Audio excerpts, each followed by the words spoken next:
Good evening class. कैसे हैं आप सब? मैं ऋषिकेश आप सभी का एक बार फिर से एड्यू श्लोका के ऑनलाइन यूट्यूब चैनल के ऊपर आप सभी का स्वागत करता हूं। अगर आप लोग चैनल के ऊपर नए हैं तो आप चैनल को लाइक और सब्सक्राइब कर सकते हैं ताकि जितने भी अपडेटेड सिलेबस के जितने भी वीडियोस हैं बीपी8 के एमपी8 के और बीपीएस के वो आप सभी तक सबसे पहले पहुंच सके। तो आज हम लोग बात करेंगे। इससे पहले मैं आप लोगों की जो वीडियोस हैं उनमें एमपी8 और बीपी8 के जो सिलेबस है वो मैंने कवर करा रखे हैं। तो आज हम बात करेंगे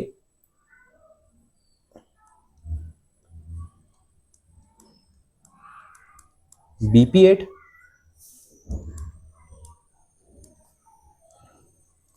फर्स्ट सेम बीपी8 फर्स्ट सेम में जो एनाटॉमी और फिजियोलॉजी है, जो एनाटॉमी एंड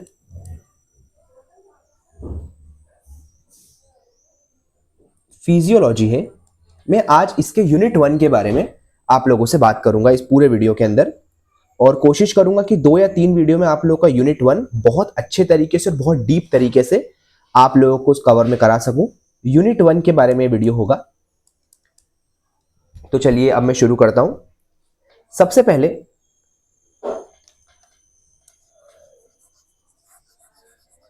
पहले जो आप लोगों के सिलेबस में देके रखा हुआ है बीपी8 के जो स्टूडेंट्स हैं वो देके रखा है meaning and importance of anatomy and physiology in field of physical education. First unit की जो आपके सिलेबस की जो फर्स्ट लाइन है वो है meaning and importance of anatomy and physiology in field of physical education. इसके बारे में मैं आप लोगों से बात करता हूं कि भैया वो पूछ क्या रहे हैं आपसे। सबसे पहले एनाटॉमी, एनाटॉमी एंड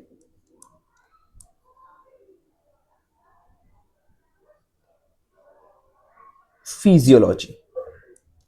अब अगर मैं आप लोगों से पूछूं कि बच्चों मुझे आप लोग ये बताओ कि एनाटॉमी और फिजियोलॉजी का मतलब क्या होता है।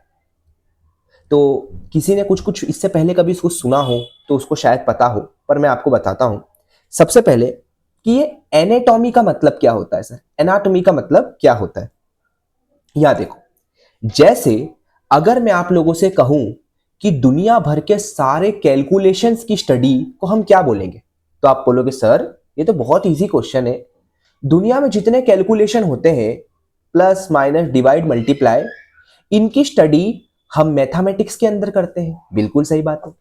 अगर मैं आपसे ये पूछूं कि आप मुझे ये बताओ कि भूतकाल में कोई घटना घटी थी, आज से 10 साल पहले, 5 साल पहले या 10 दिन पहले कोई घटना घटी थी, अगर आपको उसकी स्टडी करना है, उसके बारे में जानना है, उसके बारे में पढ़ना है, तो आप उसकी स्टडी को क्या बोलोगे? तो आप बोलेंगे सर उसकी स्टडी को हम हिस्ट्री बोलेंगे। बड़ी, हाँ बिल्कुल सही बात है। अगर मैं आपसे ये पूछूं कि आप मुझे ये बताओ कि पृथ्वी के ऊपर क्या हो रहा है, उसकी स्टडी को हम क्या बोलेंगे, यानी उसके बारे में मुझे जानना है कि भूकंप आ रहा है, सुनामी आ रही है, तूफान आ रहा है, तो इसके बारे में अगर मुझे पढ़ना है तो मैं किस सब्जेक्ट के अंदर पढ़ूंगा सर? तो आप बोलोगे सर आप ज्योग्राफी के अंदर पढ़ोगे। बिल्कुल सही बात। तो अगर मैं आपसे वैसे ही पूछूं कि आप मुझे यह बताओ कि जो मानव शरीर है, जो इंसान का शरीर है, अगर मुझे इंसान के शरीर के मेरे शब्दों को सुनना, मेरे वर्ड्स को पकड़ना, अगर एकदम अच्छे तरीके से एनाटॉमी फिजियोलॉजी को समझना है, तो अगर मैं आपसे यह पूछूं कि जो इंसान का शरीर है, इस शरीर का जो ढांचा है, ढांचा, स्ट्रक्चर, उस स्ट्रक्चर की स्टडी हम किसके अंदर करेंगे? तो हम बोलेंगे बाबू मेरे कि उसकी स्टडी आप एनाटॉमी के अंदर करोगे। किसके अंदर करोगे? एनाटॉमी के अंदर करोगे। किस चीज की study? Human body, human body के स्ट्रक्चर की स्टडी हम किसके अंदर करते हैं जी? किसके अंदर करते हैं स्ट्रक्चर की स्टडी? हम एनाटॉमी के अंदर करते हैं। किसके अंदर करते हैं जी? एनाटॉमी के अंदर करते हैं। समझ में आ रहा है आपको? कोई दिक्कत यहां तक किसी को इतने से वर्ड को समझने में कि एनाटॉमी क्या होती है? एनाटॉमी क्या होती है? ह्यूमन बॉडी जो है, हमारा जो मानव शरीर है, मानव शरीर के ढांचे का अगर अध्ययन करना है, स्ट्रक्चर का अगर अध्ययन करना है, तो उसकी स्टडी हम एनाटॉमी के अंदर करते हैं। कोई दिक्कत किसी को यहां तक? अब मैं थोड़ा सा आपको एग्जांपल देता हूं, तब समझ में आएगा। ऐसे सर के ऊपर से बाउंस करेगा, सर के ऊपर से बाउंस करेगा। जैसे इधर देखो, अगर मुझे कोई घर बनाना है, अगर मुझे कोई घर बनाना है, सबसे पहले सपोज करो कि ये घर है। ऐसे ही बनाते थे ना जी स्कूल में ड्राइंग के अंदर घर, ये लो जी, ऐसा एक नंबर सर, ये गेट निकाल दिया, ये खिड़की लगा दी, इधर से सूरज उगा देते थे। अब मुद्दा समझना मैं क्या बोलना चाह रहा हूं। अगर आपको कोई घर बनवाना है तो सबसे पहले क्या करते हो? आप इंजीनियर से क्या करते हो? एक नक्शा पास करवाते हो, है ना? इंजीनियर भैया घर बनाने से पहले घर का डिजाइन बनाता है। अरे यस और नो यार? सर बिल्कुल बनाता है। इंजीनियर घर बनाने से पहले घर का डिजाइन बनाता है, ठीक है? डिजाइन बनने के बाद में घर बनता है। यस और नो? तो क्या मैं ये बोल सकता हूं कि जो सिविल इंजीनियर होते हैं, जो घर वर बनाने वाले इंजीनियर होते हैं, इनको सिविल इंजीनियर बोलते हैं, कि जो सिविल इंजीनियर होते हैं ना जी, वो घर बनाने से पहले घर के स्ट्रक्चर की स्टडी करते हैं। भैया स्ट्रक्चर का मतलब क्या होता है? ढांचा, है ना? ढांचा बोल दो, आप किसी चीज का शेप बोल दो। अरे भैया इधर देखो, इधर देखो, घर बनाने से पहले घर के ऐसे पिल्लर विल्लर बनते हैं जी, इसे पिल्लर बनेंगे, उसके ऊपर छत डलेगी। अरे ये सुनो, छत वत डलती है ऐसे। तो ये क्या पूरा घर है जी? नहीं। क्या है ये? घर का ढांचा, स्ट्रक्चर, या फिर घर का शेप बोल सकते हो।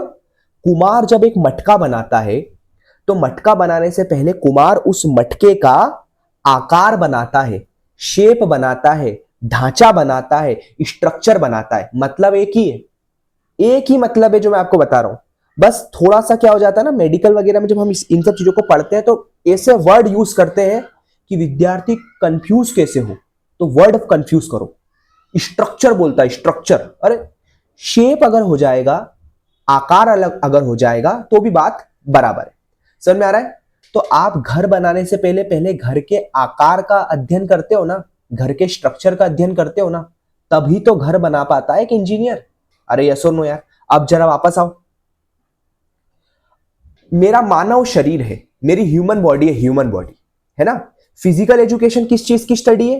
तो फिजिकल एजुकेशन सर हमारे मानव शरीर की स्टडी है, और मानव शरीर का डेवलपमेंट कैसे होता है, इस चीज की स्टडी फिजिकल एजुकेशन है। तो भैया मेरे, मानव शरीर के बारे में आपको पढ़ना है, तो सबसे पहले मानव शरीर के ढांचे के बारे में आपको नहीं पढ़ना पड़ेगा। खुद से दिमाग लगाओ। बिल्कुल सर पढ़ना पड़ेगा।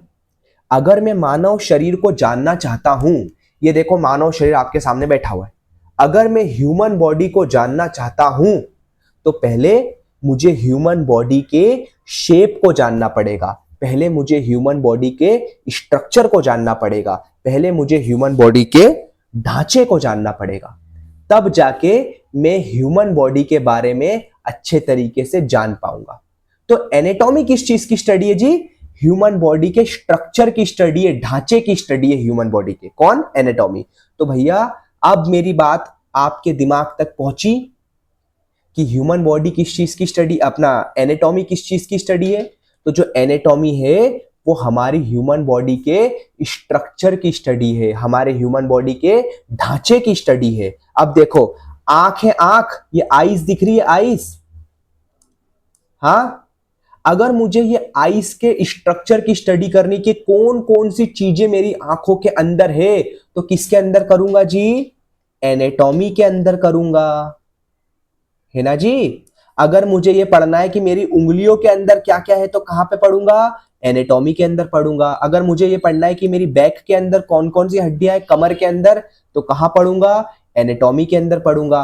अगर मुझे मेरे दिमाग के ढांचे के बारे में पढ़ना है तो एनाटॉमी के बारे में, पेट के ढांचे के बारे में पढ़ना है तो एनाटॉमी के बारे में, पैरों के ढांचे के बारे में पढ़ना है तो एनाटॉमी के अंदर।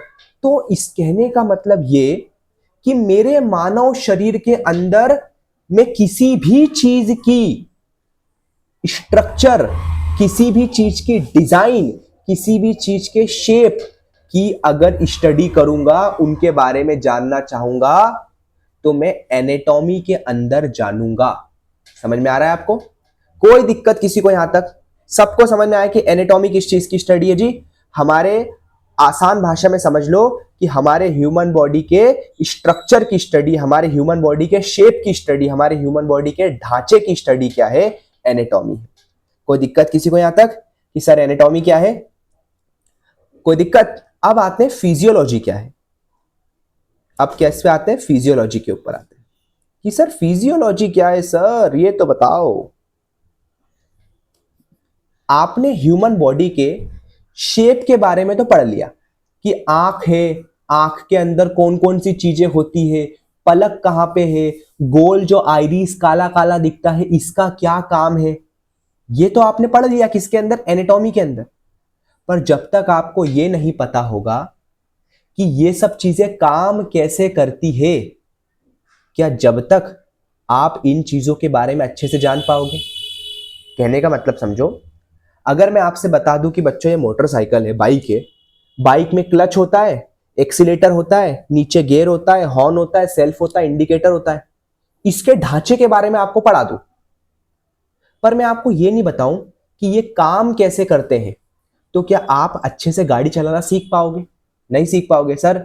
इसके लिए जरूरी ये है कि हम इनके शेप के बारे में तो जान ही जाने, साथ में ये भी जाने कि clutch, accelerator, self, horn, indicator ये सब काम कैसे करते हैं। तभी तो हमको पता चल पाएगा कि हमको गाड़ी चलानी कैसे है ना। वैसे ही अगर ह्यूमन बॉडी की बात करूं, मानव शरीर के बारे में बात करूं, तो एनाटॉमी ने तो ये बताया कि हमारे मानव शरीर में जितने भी अंग है उनका ढांचा क्या है, उनका शेप क्या है, वो दिखते कैसे हैं। पर उसी स्थान पर फिजियोलॉजी जो है वो हमें यह बताती है कि मेरे मानव शरीर के जितने भी स्ट्रक्चर है, जितने भी ढांचे हैं, उनकी फंक्शनिंग क्या है, उनके काम करने का तरीका क्या है, ये हम फिजियोलॉजी के अंदर पढ़ते हैं। मैं लिख देता हूं, थोड़ा सा रुक जाओ।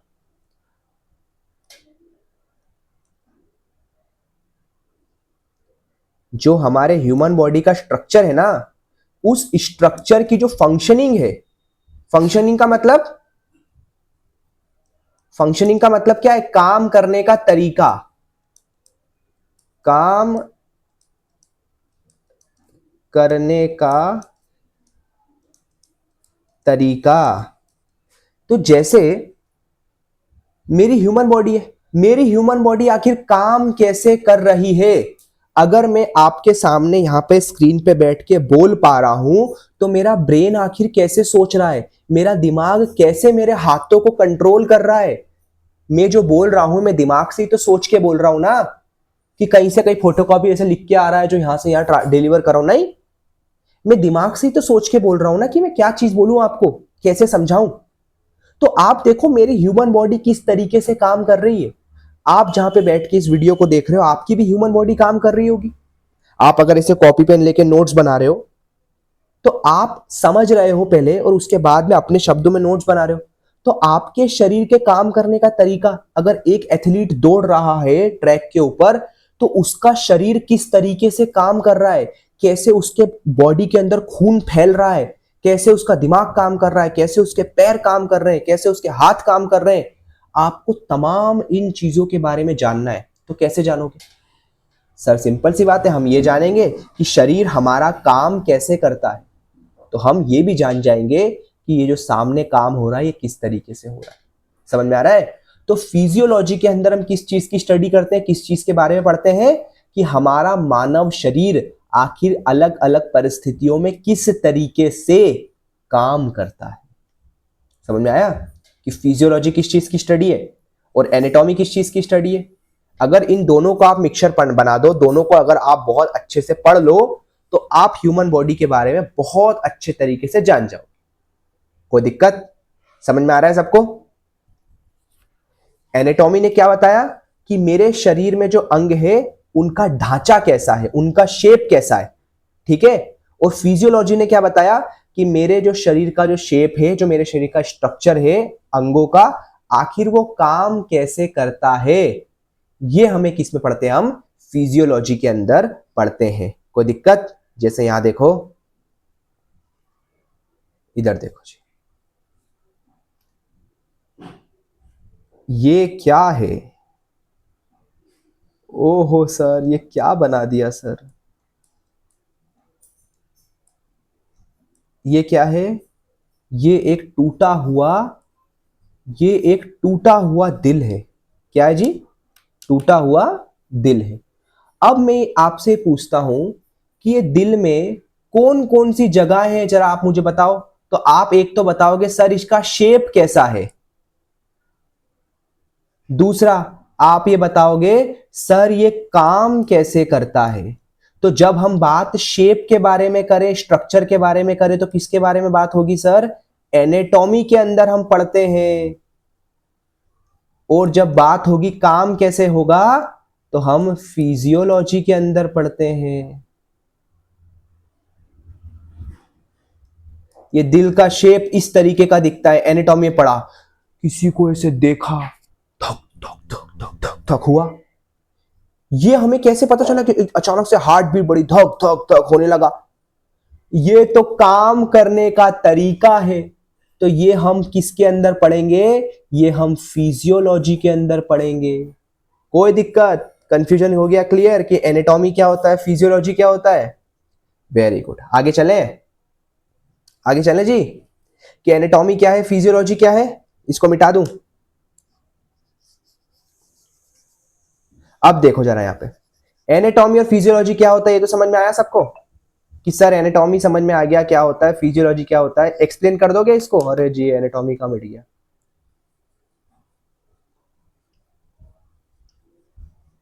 एनाटॉमी कि सर एनाटॉमी क्या होता है, अब जरा यहां देखो ध्यान से, एक्सप्लेन कर दोगे? बड़े आसानी से एग्जांपल देके मैंने भी तो एक्सप्लेन ही किया आपको कि एनाटॉमी किस चीज की स्टडी है, फिजियोलॉजी किस चीज की स्टडी है। अब बारी आती है कि फिजिकल एजुकेशन में आखिर इन दोनों की क्या जरूरत है।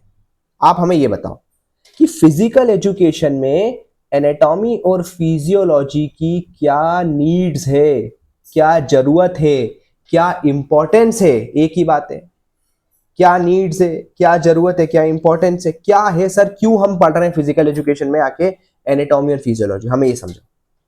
देखो बाबू, सबसे पहला मैंने जैसे आपको बताया कि आपको फिजिकल एजुकेशन में किस चीज की स्टडी करना है, आपकी ह्यूमन बॉडी की स्टडी करना है। और इस ह्यूमन बॉडी का डेवलपमेंट कैसे होगा, इस चीज की स्टडी करना है, इस चीज के बारे में पढ़ना है। ठीक है, तो हम कैसे पढ़ेंगे सर? सब हम इनकी स्टडी करेंगे। तो अगर आपको इनके बारे में पढ़ना है, अगर आपको पढ़ना है तो आपको ह्यूमन बॉडी के बारे में जानना होगा, तभी तो आप इनके बारे में पढ़ पाओगे। तो सबसे पहला कंसेप्ट क्या कि to no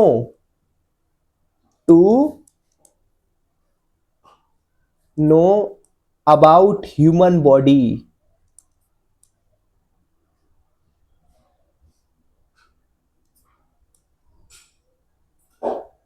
to know about human body, हमारे मानव शरीर के बारे में जानना। पहला इंपॉर्टेंस क्या कि भैया एनाटॉमी और फिजियोलॉजी हमें हमारे मानव शरीर के बारे में बताएगी। ठीक है, सही बात है। दूसरा, प्रिवेंट इंजरी, अगर हमें चोट लग गई तो आपको कैसे पता चलेगा कि आपको चोट लग गई, तो आपको ठीक कैसे करना है जी, बताओ। अरे जी, अगर आपको, जब तक आपको किसी स्थान के बारे में पता ना हो, जब तक आप उस चीज को ठीक ही नहीं कर सकते हो। अगर एक इलेक्ट्रीशियन ये नहीं जानता कि तार अगर फॉल्ट हो गया है तो तार को कैसे, तार के बारे में जानता ही नहीं है, तो तार को ठीक कैसे करेगा? क्या ऐसा कभी हो पाएगा? नहीं। तो वैसे ही अगर आप मानव शरीर के बारे में नहीं जान पाओगे, तो मानव शरीर में अगर चोट लग गई तो उसे ठीक कैसे करोगे? आप नहीं कर सकते। तो चोट को ठीक करने के लिए भी आपको एनाटॉमी और फिजियोलॉजी का नॉलेज होना चाहिए, तभी आप क्या कर पाओगे, उस चोट को ठीक कर पाओगे। ठीक है जी, कोई दिक्कत? दूसरा, ट्रेनिंग प्रोग्राम अगर आपको बनाना है अगर आप अलग अलग स्पोर्ट्स के होगे, कोई बैडमिंटन का होगा, कोई क्रिकेट का होगा, कोई वॉलीबॉल का होगा, कोई बास्केटबॉल का होगा, कोई हॉकी का होगा, एटसेट्रा, अलग अलग स्पोर्ट्स के लोग। अगर आपको अपने खेलों की ट्रेनिंग देना है, अगर आपको अपने खेलों के बारे में लोगों को बताना है, उनको सिखाना है, उनको तैयार करना है अच्छे लेवल पे, तो आप कैसे करोगे? आपको जब तक खिलाड़ी के शरीर के बारे में पता नहीं होगा कि उसका शरीर कैसे काम करता है, तो आप उसके शरीर का डेवलपमेंट भला ट्रेनिंग के जरिए कैसे करा पाओगे? ट्रेनिंग प्रोग्राम बनाने के लिए आपको उसके शरीर के बारे में तो पता होना चाहिए। आपको ये पता नहीं है कि वो खिलाड़ी 10 किलोमीटर अगर दौड़ेगा तो उसकी जान निकल जाएगी। आप दौड़ाए जा रहे हो, दौड़ाए जा रहे हो, दौड़ाए जा रहे हो, काम खत्म। अरे हो गया कि यस और नो यार? तो आपको कैसे पता चलेगा कि इसकी कैपेसिटी 10 किलोमीटर ही है? अगर ये बकलोल इससे ऊपर गया तो जाएगा, इसलिए इसको ट्रेनिंग इससे कम की कराऊंगा, धीरे धीरे धीरे बढ़ाऊंगा। ये आपको एनाटॉमी और फिजियोलॉजी के बारे में जानने के बाद ही पता चलेगा। अरे यस और नो यार? जब डॉक्टर ऑपरेशन करता है तो ऑपरेशन से पहले डॉक्टर हमेशा शुगर की जांच करता है और ये देखता है कि शुगर तो नहीं है जी इसको, क्योंकि अगर वो शुगर के बारे में नहीं जानेगा और उसने ऑपरेशन कर दिया तो घाव भरवे नहीं करेगा, टांके लगा दिए, उसका घाव ठीक ही नहीं होगा। समझ में आ रहा है? तो वैसे आपको ट्रेनिंग प्रोग्राम अगर किसी का बनाना है तो उससे पहले ना आपको फिजियोलॉजी एनाटॉमी के बारे में जानना जरूरी है, उसके शरीर के बारे में जानना जरूरी है। डॉक्टर भी तो ऑपरेशन से पहले शरीर के बारे में जानता है, शुगर तो नहीं है, HIV तो नहीं है, जांच करके चेक करता है ये। उस वैसे ही एक फिजिकल एजुकेशन टीचर क्या करता है, सबसे पहले अपने बच्चों की बॉडी के बारे में जानता है, उसके शरीर के बारे में जानता है, उसके बाद उसको उसके हिसाब से ट्रेनिंग कराता है। तो समझ में आया क्या चीज होगी? कि भैया आपको आपकी ह्यूमन बॉडी के बारे में जानने को मिलेगा, आपको इंजरी से बचाने, अपने आप को आप बचा पाओगे, आप ट्रेनिंग प्रोग्राम्स को क्या कर पाओगे, बना पाओगे। दूसरा, आप प्लेयर्स को क्या दे पाओगे, नॉलेज दे पाओगे। नॉलेज टू प्लेयर्स, इतना लिख देता हूं, ठीक है? Knowledge to player. एक प्लेयर को भी आपको जब कुछ काम करा रहे हो तो आपको उसको बताना पड़ेगा कि आप अगर कोई एक्सरसाइज करा रहे हो तो उस प्लेयर को क्यों करा रहे हो। आंख बंद करके तो करेगा नहीं। अरे यार सुनो यार, करेगा क्या? आपने बोला बेटा एक काम कर, हाँ जा 20 किलोमीटर दौड़ के, तो पूछेगा ना कि सर क्यों, मैं क्यों दौड़ू 20 किलोमीटर? तो आपको उसको समझाना पड़ेगा, आपको उसको बताना पड़ेगा कि आपके 20 किलोमीटर पीछे दौड़ाने के पीछे आखिर क्या उद्देश्य है, आखिर क्या रीजन है। ये चीज आपको समझानी पड़ेगी कि बेटा तेरा गेम जो है वो फुटबॉल है, फुटबॉल के अंदर स्टेमिना लगता है, फुटबॉल के अंदर तेरी बॉडी में एंडोरेंस की जरूरत है तुझे, और तेरी इंडोरेंस खराब है, तेरे शरीर में जो इंडोरेंस है वो अच्छी नहीं है। तो इस वजह से तुझे क्या करना पड़ेगा, तुझे ज्यादा लॉन्ग डिस्टेंस रनिंग करके अपनी इंडोरेंस कैपेबिलिटी को बॉडी के अंदर बढ़ाना पड़ेगा। समझा? थोड़ा एडवांस बोल दिया मैं, क्योंकि इनिशियल फेज की क्लास है इसलिए मेरे को इतना बोलना नहीं चाहिए, पर फिर भी ठीक है। तो आपको प्लेयर्स को नॉलेज देना पड़ेगा कि तू ये एक्सरसाइज कर रहा तो ये जगह के यहाँ पे क्या होगा इफेक्ट, इधर क्या होगा इफेक्ट, आपको अपने प्लेयर्स को बताना पड़ेगा। तो प्लेयर्स को भी नॉलेज देने के लिए क्या होगा, आपको एनाटॉमी फिजियोलॉजी काफी सपोर्ट करेगी, आपको ट्रेनिंग प्रोग्राम डिजाइन करने में सपोर्ट करेगी, इंजरीज से बचाने में आपको हेल्प करेगी, प्रिवेंट करने में हेल्प करेगी। ठीक है जी? ठीक है। रिकवरी में अगर आपको बॉडी की रिकवरी के बारे में जानना है, किसके बारे में जी? रिकवरी के बारे में। आपकी बॉडी की रिकवरी करने में भी क्या करेगी, हेल्प करेगी। अगर आपकी बॉडी में इंजरी हो गई, आपको चोट लग गई, तो आप, मैंने क्या बोला अगेन, चोट लगने के बाद में आप ठीक कितनी जल्दी होगे ये उस चीज के ऊपर डिपेंड करेगा कि आपको अपने शरीर के बारे में आखिर कितना पता है। ठीक है?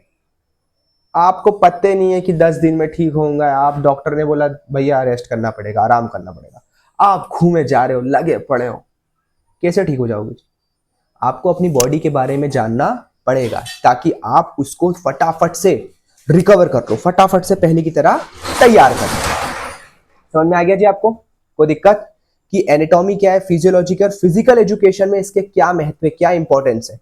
ये तो मैंने आपको 5 ही लिखवा है, कई सारे हो सकते हैं ऐसे, आप खुद अपने आप से दिमाग लगाना और 5 बनाने की कोशिश करना, ठीक है। वैसे 5 भी सफिशिएंट है। अब देखो जरा यहाँ पे अगला जो टॉपिक है आप लोगों का वो है सेल। अगला टॉपिक क्या है, सेल और उसकी फंक्शनिंग। सेल और उसकी फंक्शनिंग।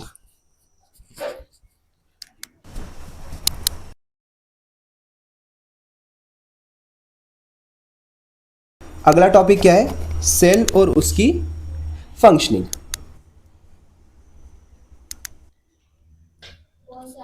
एक मिनट क्लास।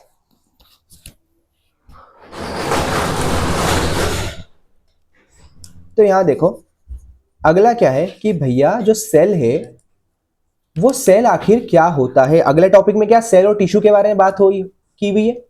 इधर देखो मैं लिख देता हूं, मैं लिख देता हूं यहां पे सेल।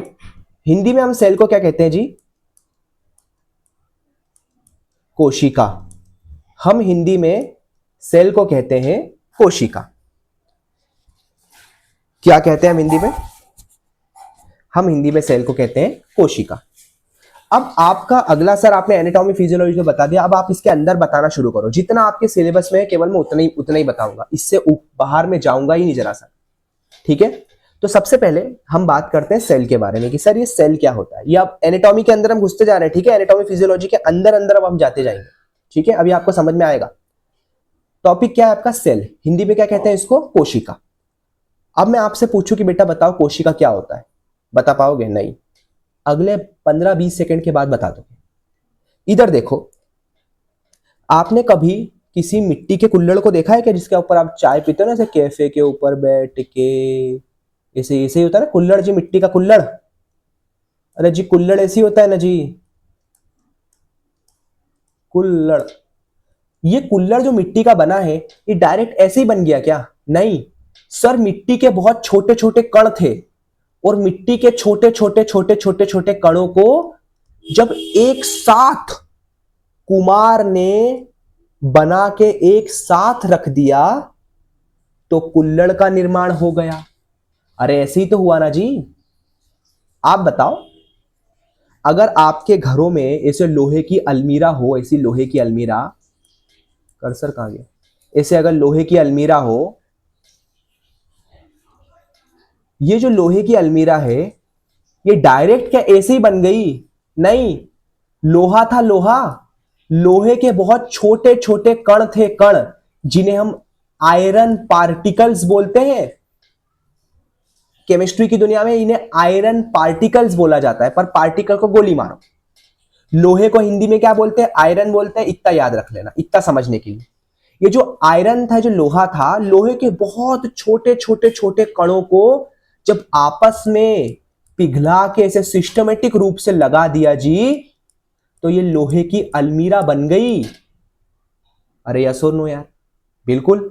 आप ये जो कपड़े पहने, कपड़े कपड़े डायरेक्ट बन गए? नहीं सर, कॉटन जो था, कॉटन, कॉटन के छोटे छोटे छोटे छोटे रेशे थे, रेशे, उन रेशों को जब एक साथ लगाया गया तो आपके सामने ये कपड़ा बना। यस और नो यार? Yes, 100% yes. प्लास्टिक का ये पेन देख रहे हो, ये पेन डायरेक्ट बन गया? नहीं, प्लास्टिक के छोटे छोटे छोटे कणों को जब एक साथ सिस्टमेटिक रूप से ये शेप दे दिया गया तो ये पेन बन गया। यस और नो यार? ये ग्लास को देखो कि डायरेक्ट ये ग्लास बन गया, कि डायरेक्ट वो ग्लास बन गया? नहीं, स्टील के छोटे छोटे छोटे कणों को जब आपस में एक साथ लगा दिया तब वो ग्लास बन के तैयार हो गया। सर थोड़ी थोड़ी बात दिमाग में बैठ रही है। इसका मतलब इस धरती की कोई सी भी चीज डायरेक्ट नहीं बनी। इस धरती की कोई सी भी चीज डायरेक्ट बनी नहीं है। सारी चीजें छोटे छोटे कणों को आपस में एक साथ लाने के बाद ही बनती है। आप लोग ये जैसे झुमका देखते हो ना जी, झुमका, ये जो झुमका है ना, तू दिला तू दिला दे मैनू गोल्डन झुमके, वो बात नहीं है? हाँ, ये झुमका है ना, झुमका, गोल्ड जो था, गोल्ड, सोना, गोल्ड सोने के बहुत छोटे छोटे छोटे कणों को जब एक साथ गर्म करके सुनार एक साथ लेके आता है, तब जाके एक गोल्ड का ऑर्नामेंट तैयार होता है। गोल्ड का कोई सा भी एक आभूषण वो तैयार होता है। समझ में आया? ये तो मैं कुछ एग्जांपल आपको दिए। आप जहां पे बैठे हो चारों ओर नजर घुमाओ और देखो आपके आसपास आपको जितनी चीजें मिलेंगी वो सारी की सारी चीजें कोई भी सिंगल तो बनी नहीं है, सब की सब चीजें छोटे छोटे कणों को एक साथ लाकर ही बनी है। पानी पीते हो ना, वो भी। समझ में आया? कोई दिक्कत? तो अब मेरी बात सुनो, जब इस संसार की सारी चीजें छोटे छोटे कणों को एक साथ लाने के बाद बनती है, तो सर ये मानव शरीर ये प्रकृति के नेचर के विरुद्ध कैसे जा सकता है? ये मानव शरीर कैसे भला प्रकृति ने जो सेट किया है उसके रूल्स उसके रेगुलेशंस उसके खिलाफ जाएगा? प्रकृति के नियम कानून के इतने बड़े हो गए, खिलाफ जाएंगे? ऐसा हो ही नहीं सकता। तो उसी तरीके से ये जो हमारा मानव शरीर देख रहे हो, ये मानव शरीर भी डायरेक्ट नहीं बना, डायरेक्ट नहीं बना जी मानव शरीर।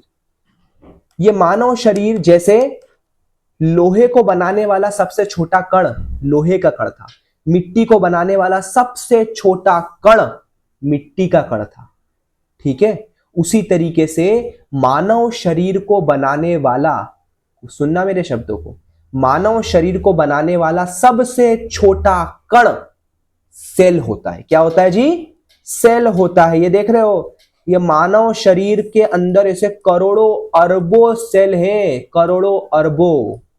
ये देखो ऐसे करोड़ों अरबों जो छोटे छोटे छोटे छोटे कण थे जिनको नाम हम लोगों ने सेल रखा, उन कणों को एक साथ इकट्ठा कर दिया तो आपके सामने ये पूरा की पूरा मानव शरीर बनके तैयार हो गया। कोई दिक्कत? माता के गर्भ में जब करोड़ों अरबों सेल्स जो थे वो एक साथ आके इस तरीके से जमा हो गए तो ये मानव शरीर का निर्माण हुआ। किसका निर्माण हुआ जी? मानव शरीर का, ह्यूमन बॉडी का निर्माण हुआ। तो ये समझ में आया कि सेल क्या होता है? हमारे मानव शरीर का सबसे ज्यादा छोटा कण, सबसे ज्यादा छोटा पार्टिकल जिसने हमारे मानव शरीर को बनाया है, उसे हम क्या बोलते हैं? उसे हम बोलते हैं सेल। क्या बोलते हैं उसे? उसे हम बोलते हैं जी सेल। कोई दिक्कत किसी को यहां तक कि सेल क्या होता है? कोई दिक्कत कि मानव शरीर का सबसे छोटा कण क्या है जी? सेल। क्या है जी सबसे छोटा कण? सेल। मानव शरीर को बनाने वाला,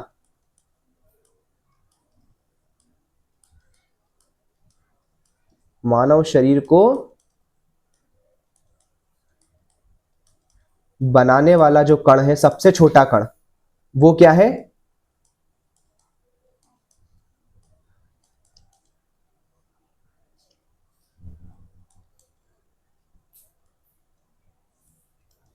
सबसे छोटा कण क्या है जी? सेल है। क्या है? सेल। किस प्रकार का कण है? किस प्रकार का कण है? अब सवाल ये भी आएगा, सवाल आएगा कि नहीं आएगा? जैसे लोहा, लोहा जिसने लोहे की अलमीरा को बना के तैयार कर दिया, वो कण था लोहे का कण।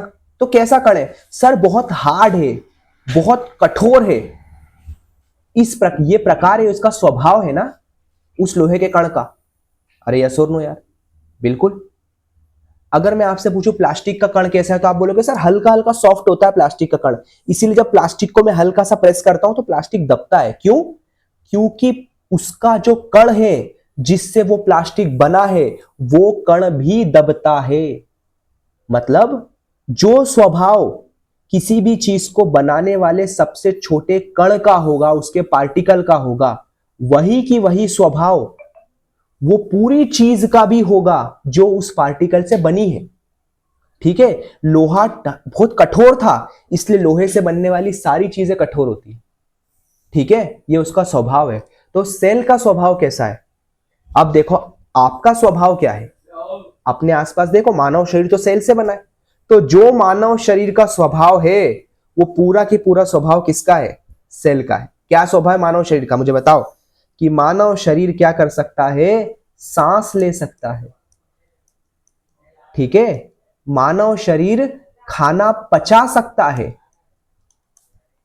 खाना क्या कर सकता है जी, पचा सकता है। मानव शरीर जन्म भी दे सकता है। क्या ये सारे काम मानव शरीर नहीं कर पा रहा? इसका मतलब ये सारे काम हमारा सेल भी करता होगा। इसीलिए तो हम कर पा रहे, क्योंकि हम तो पूरे के पूरे हमारे सेल से ही बने हुए। हमारे अंदर चौथी कोई नई चीज नहीं है। हम पूरे के पूरे बने किससे? हमारी बॉडी में जो सेल्स हैं उनसे बने हुए। तो जो काम हमारा सेल करता है वो काम हम भी कर पाते हैं। मेरा सेल सांस भी ले सकता है, मेरा सेल खाना भी पचा सकता है, और मेरा सेल किसी दूसरे नए सेल को जन्म भी दे सकता है। इसे हिंदी में इंग्लिश में रिप्रोडक्शन कहते हैं, वो भी कर सकता है। ठीक है जी, अब समझ में आया कि सेल क्या है?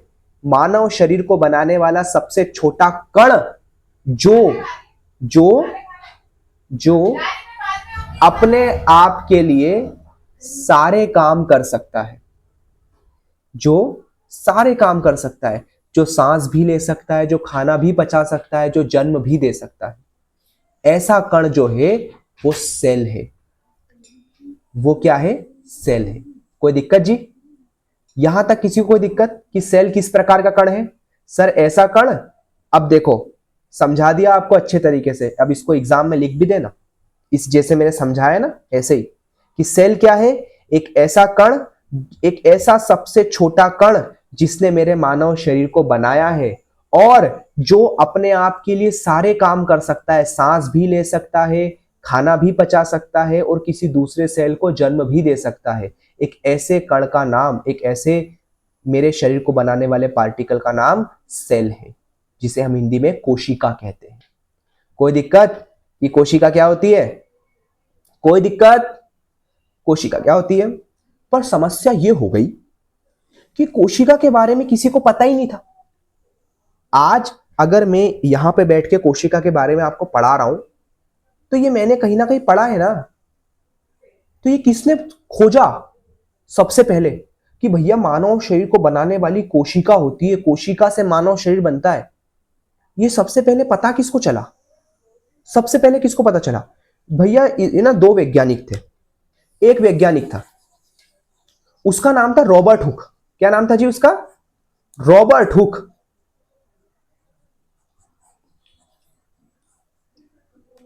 Robert Hooke.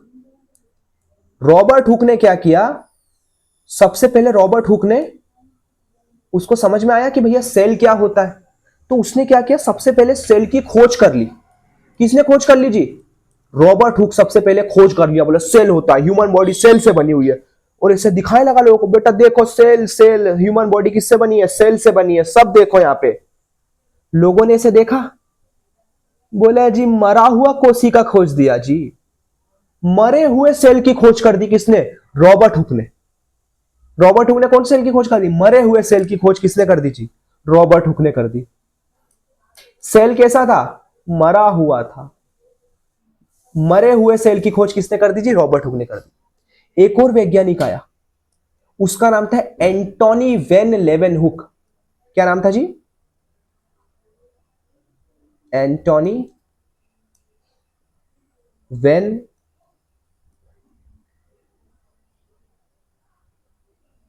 लेवेनहुक। Antonie van Leeuwenhoek. Antonie van Leeuwenhoek ने क्या किया? जिंदा कोशिका की खोज करी। कैसी कोशिका की खोज करी जी? जिंदा कोशिका, जीवित कोशिका की खोज किसने करी? एंटोनी वेन लेवेनहुक ने करी। ये सब चीजें फैक्ट याद रखना जी, काम आएंगे।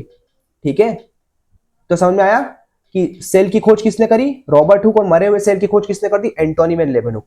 अब ये दोनों तो सेल खोज खुचा के चले गए, वो बवाल पैदा कर गए दुनिया के लिए। अब दुनिया सोचे कि जी ये सेल खोज के तो चले गए, ये सेल कहां पे होता है, क्या करता है, पता ही नहीं इनको। दुनिया परेशान कि जी परेशान कर दिया जी ये रॉबर्ट हुक, एंटोनी वेन लेवेनहुक। अच्छा खासा चल रहा था, खोज खाज के परेशान कर दिया हमको। तो दो भाई आए, दो वैज्ञानिक हो रहा है भाई इन्हीं, जिनका नाम था स्लाइडन और स्वार्म। क्या नाम था जी? स्लाइडन एंड स्वार्म। स्लाइडन और स्वार्म ने यह बताया कि भैया जो ये एंटोनी वैन लेवनहुक और ये रॉबर्ट हुक जो सेल खोज करके गए हैं ना, ये सेल हमारी पूरी बॉडी के अंदर करोड़ों अरबों की मात्रा में होता है मौजूद एक साथ, तब जाके हमारा यह मानव शरीर बनता है। इस जो मैंने आपको अभी समझाया इसके थोड़ी देर पहले, वो सेल थ्योरी है। क्या है जी? Cell theory. जो किसने बताई? ऋषिकेश सर अपनी मर्जी से समझा रहे हैं क्या वो सब चीजें? नहीं सर, ये सब चीजें स्लाइडन और स्वार्म ने बताई थी, सेल थ्योरी। क्या दी थी स्लाइडन और स्वार्म ने? Cell theory. कोई दिक्कत यहां तक किसी को कि स्लाइडन और स्वार्म ने क्या दिया था? Cell theory. जो मैंने आपको समझाया ना कि हमारा पूरा मानव शरीर करोड़ों अरबों कोशिकाओं से मिलकर बना होता है, ये सेल थ्योरी किसने दी? स्लाइडन और स्वार्म ने। किसने दी जी? स्लाइडन और स्वार्म ने। कोई दिक्कत? याद रहेगा इतना। अब इस पूरी दुनिया में सबसे छोटा सेल कौन सा होता है? अच्छा सर, इसका मतलब हमको सेल समझ में आ गया सर, कि हमारे मानव शरीर को बनाने वाला सबसे छोटा कण जो होता है सर, वो सेल होता है। अभी बहुत मजा आएगा पढ़ने में। देखो बताता हूं, समझाता हूं आपको। बीपीएड के स्टूडेंट थोड़ा ज्यादा अच्छे से पढ़ते हैं कंपेरेटिवली एमपीएड और बीपीएस के, ज्यादा सीरियस होते हैं। मैंने ये चीज नोटिस की है। अब देखो जरा यहां पे कि सर आप ये बताओ कि जो हमने सेल पढ़ा, सबसे छोटा कण मानव शरीर को बनाने वाला सेल, हमारा मानव शरीर तो जिंदा है। हमारा मानव शरीर सांस ले पा रहा है? ले पा रहा है सर। तो हम तो जिंदा है सर। बिल्कुल हो। तो इसका मतलब जितनी भी चीजें जीवित है वो सबकी सब सेल से बनी है क्या? और मैं कहूंगा हाँ। सांप, कुत्ता, बिल्ली, मकोड़े, पंछी, चूहा, जितनी चीजें जिंदा है जो सांस ले रही है, वो सब की सब चीजें सेल से बनी हुई है। बस सेल का प्रकार अलग है। पेड़ सांस ले रहे हैं, सेल से बने, पर पेड़ों के अंदर जो सेल पाया जाता है उसका टाइप अलग है। जैसे अगर एक महल ले लो और एक नॉर्मल सा घर ले लो, दोनों ही घर ईंटों से बने हुए हैं ना, महल भी और सामान्य घर भी, पर क्या डिफरेंस क्या है? सामान्य घरों में ईंटें अलग क्वालिटी की है और महलों के अंदर जो ईंटें हैं वो अलग क्वालिटी की है। समझ में आ रहा है? कोई दिक्कत? हमें जितनी जरूरत है हम उतना ही पढ़ेंगे, पर बेसिक कंसेप्ट समझा रहा हूं आपको। तो जितनी चीजें जीवित है वो सबकी सब चीजें किससे बनी है जी? सबकी सब चीजें सेल से बनी है। सबकी सब चीजें। तो दुनिया में सबसे बड़ा सेल जो है, सबसे बिगेस्ट सेल जो है, वो है ऑस्ट्रिच का अंडा। किसका अंडा है जी? ऑस्ट्रिच का अंडा। देखा है? वो ड्रिल से छेदना पड़ता है उसको।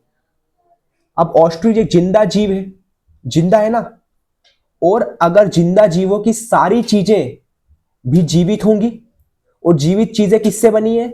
सेल से बनी है। तो भैया अंडा जीवित है ना, अंडे में बच्चा जन्म लेगा ना, तो ये अंडा जो खोल है ना, ये दुनिया का सबसे बड़ा सेल है, बिगेस्ट सेल। ऑस्ट्रिच का अंडा सबसे बड़ा सेल है दुनिया में। और सबसे छोटा सेल है माइकोप्लाज्मा। सबसे छोटा सेल कौन सा है जी? माइकोप्लाज्मा। ये एक बहुत छोटा सा जीव होता है, बहुत छोटा जीव होता है, जो आपको अपनी नग्न आंखों से दिखेगा ही नहीं। इतना छोटा सा, जैसे वायरस, बैक्टीरिया, ये भी सेल से बने हैं बच्चों। हाँ, जितने दुनिया में सारे वायरस, सारे बैक्टीरिया जो है ना, ये भी सेल से बने हुए, क्योंकि ये भी तो जीवित है। अरे यार क्या बात करते हो। तो माइकोप्लाज्मा जो है, ये भी क्या है? एक प्रकार का बैक्टीरिया है, जो कहां पे, किससे बना हुआ है जी? सेल से। जो दुनिया का सबसे ज्यादा छोटा सेल है। क्या है? छोटा सेल। इतना याद रखना बस, ठीक है। हमारे मानव शरीर का बारे में बता दो सर। जो मानव शरीर है, ह्यूमन बॉडी है, हमारे ह्यूमन बॉडी में सबसे बड़ा जो सेल है वो है स्पर्म। क्या है जी? स्पर्म। और एक होता है ओवम। उल्टा बोल दिया मैंने। हमारे मानव शरीर में सबसे बड़ा सेल है ओवम, जो केवल फीमेल्स में पाया जाता है। और सबसे छोटा सेल है स्पर्म, जो केवल मेल्स में पाया जाता है। समझ में आया? एक सबसे लंबा सेल होता है मानव शरीर का, सबसे लंबा सेल। एक तो हो गया सबसे बड़ा, एक सबसे छोटा, एक सबसे लंबा। फर्क है ना तीनों में। एक सबसे लंबा सेल जो होता है वो होता है न्यूरॉन, जिससे हमारा दिमाग बना हुआ है। वो सबसे लंबा सेल होता है न्यूरॉन। समझ में आ रहा है जी? न्यूरॉन। कोई दिक्कत? यहां तक किसी को कोई दिक्कत? बताओ। ये क्या है? सबसे सबसे बड़ा सेल है, ये सबसे छोटा सेल है, और ये सबसे लंबा सेल है। कोई दिक्कत? मानव शरीर की बात करो, दुनिया में बात करोगे तो सबसे बड़ा ऑस्ट्रिच का अंडा, सबसे छोटा माइकोप्लाज्मा। कोई दिक्कत किसी को यहां तक? क्या सेल के बारे में सबको इतनी चीजें समझ में आई है? यस और नो? अब कल मैं आपको सेल के अंदर के पार्ट, क्योंकि हम एनाटॉमी का अध्ययन कर रहे हैं, एनाटॉमी के बारे में पढ़ रहे हैं, ठीक है जी, तो मुझे आपको स्ट्रक्चर के बारे में बताना पड़ेगा। तो कल की जो क्लास होगी, कल की जो क्लास होगी जी, कल की क्लास में आपको सेल के स्ट्रक्चर के बारे में, सेल के ढांचे के बारे में, और सेल किस तरीके से काम करता है उसकी फंक्शनिंग के बारे में कल मैं आप लोगों से बात करूंगा, ठीक है। तो इसमें हमारी एनाटॉमी और फिजियोलॉजी दोनों की दोनों कवर हो जाएगी। कोई दिक्कत किसी को यहां तक? कल मैं आप लोगों से कंप्लीट बात करूंगा किसके ऊपर? सेल का स्ट्रक्चर कैसा होता है, सेल दिखता कैसा है, और सेल किस तरीके से काम करता है। तो आप अपनी मानव शरीर से इसको कंपेयर करके जान पाओगे कि मेरा मानव शरीर किस तरीके से काम करता है सर, ठीक है। फिर मैं कल आपसे, कल ही सेल और कल की क्लास में आपसे टिश्यू के बारे में भी बात करूंगा, ठीक है। Thank you so much all of you. आशा करता हूं आपको आज का लेक्चर अच्छा लगा होगा, पसंद आया होगा। अगर आपको ये लेक्चर पसंद आया है तो आप बिल्कुल चैनल को लाइक और सब्सक्राइब कर सकते हैं। और इसी तरीके से मैं आप लोगों को जितना भी बीपीएड के अंदर जितना भी सिलेबस देके रखा है 2 साल का, पूरे सिलेबस को एकदम अच्छे और बेहतरीन और आसान भाषा में आपको कवर कराऊंगा, ठीक है। Thank you so much. आशा करता हूँ कि आप लोग को ये लेक्चर अच्छा लगा होगा। जब तक के लिए आपसे लेता हूँ विदा। Thank you so much. स्वस्थ रहिए, मस्त रहिए।